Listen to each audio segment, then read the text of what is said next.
Hello friends and welcome to পিনাজ হেসেল। আজকে আমি আপনাদের জন্য নিয়ে এসেছি রেস্টুরেন্ট স্টাইলে কিমা রান্না রেসিপি। আশা করি এই কিমা রান্নাটি আপনাদের সকলের খুব পছন্দ হবে, তাই ভিডিওটি স্কিপ না করে শেষ পর্যন্ত দেখতে থাকুন। কিমা রান্নার জন্য আমি এখানে 3টে মিডিয়াম সাইজের পেঁয়াজ ও 2টো মিডিয়াম সাইজের টমেটো সরু সরু করে কুচিয়ে নিয়েছি। এখানে আমি নিয়েছি 250 গ্রাম পরিমাণ কিমা। এখন আমি এই কিমার মধ্যে দিয়ে দেব পেঁয়াজ কুচি, তার সাথে দিয়ে দেব কুচি করে রাখা টমেটোগুলো। এখন আমি এর মধ্যে একে একে কিছু শুকনো মশলা অ্যাড করে দেব। প্রথমেই দিয়ে দিচ্ছি 1/2 চামচ পরিমাণ হলুদ গুঁড়ো, 1/2 চামচ পরিমাণ লঙ্কা গুঁড়ো, আর দিয়ে দিচ্ছি 1 চামচ পরিমাণ ধনে গুঁড়ো। এর সঙ্গেই দিয়ে দিচ্ছি 2 চামচ পরিমাণ সর্ষের তেল। এখানে কিন্তু আপনারা যে কোনো মাংসের কিমাই ব্যবহার করতে পারেন, এখানে আমি খাসির মাংসের কিমা ব্যবহার করেছি। এখন আমি এর মধ্যে দিয়ে দিচ্ছি 1/2 কাপ পরিমাণ জল। এখন আমি সমস্ত উপকরণ একসঙ্গে ভালোভাবে একটা হাতার সাহায্যে নেড়েচেড়ে মিশিয়ে নেব। ভালোভাবে আমার মিক্স করা হয়ে গেছে। এখন আমি এটা চুলোর আঁচে বসিয়ে ঢাকা দিয়ে 15 মিনিট রান্না হতে দেব। ফিরে এলাম 15 মিনিট পর। কিমাটা থেকে এখন অনেকটাই জল ছেড়েছে।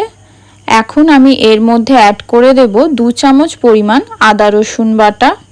আদা রসুন বাটাটা দেয়া হলে আমি আদা রসুন বাটাটাও ভালোভাবে নেড়েচেড়ে কিমার সঙ্গে মিশিয়ে আরও 10 মিনিট ঢাকা দিয়ে রান্না করব।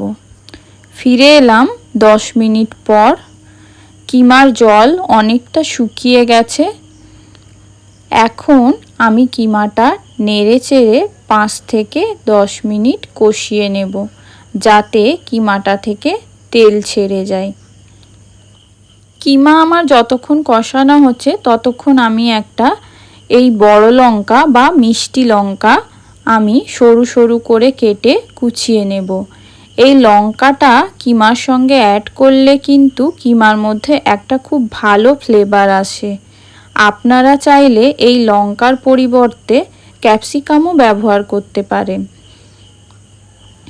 লঙ্কার ভিতরের দানাগুলো আমি বের করে ফেলে দেব ও লঙ্কাটা আমি সরু সরু করে কুচিয়ে নেব। তার সঙ্গে আমি অল্প একটু ধনেপাতাও এখানে কুচি করে নেব। লঙ্কা ধনেপাতা দুটোই আমার কুচি করে রাখা আছে। এখন আমার কিমাটা পুরোপুরি কষানো হয়ে গেছে, কিমা থেকে তেলও বের হয়ে গেছে। এখন আমি এই কিমার মধ্যে অ্যাড করে দেব গরম মশলা গুঁড়ো 1/2 চামচ পরিমাণ, আর দিয়ে দেব কুচি করে রাখা ধনেপাতা। এর সঙ্গে অ্যাড করে দেব কুচিয়ে রাখা লঙ্কাও। এখন আমি সমস্ত উপকরণ ভালোভাবে একসঙ্গে নেড়েচেড়ে মিশিয়ে নেব। এই লঙ্কাটা দেওয়ার পর কিন্তু কিমা বেশিক্ষণ রান্না করলে লঙ্কাগুলো পুরোপুরি কিমার সঙ্গে মিশে যাবে।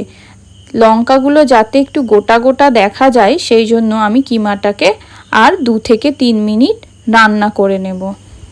আমার চ্যানেলের ভিডিওগুলি ভালো লাগলে কিন্তু আমার চ্যানেলটি অবশ্যই সাবস্ক্রাইব করবেন। 2 থেকে 3 মিনিট রান্না করা হয়ে গেছে। এখন আমি গ্যাসের ফ্লেমটা অফ করে দেব আর কিমাটা একটা পাত্রে পরিবেশন করে নেব। আমি কিমা একটা পাত্রে পরিবেশন করে নিয়েছি। এখন আমি উপর থেকে গার্নিশের জন্য দিয়ে দেব অল্প একটু ধনেপাতা কুচি, আর দিয়ে দেব একটি কাঁচা লঙ্কা ও একটি লেবুর টুকরো। আমার এই কিমা রান্নার রেসিপি যদি আপনাদেরকে ভালো লেগে থাকে তাহলে কিন্তু আপনারা আমার চ্যানেলের কিমা ফ্রাইয়ের রেসিপিটিও একবার দেখতে পারেন।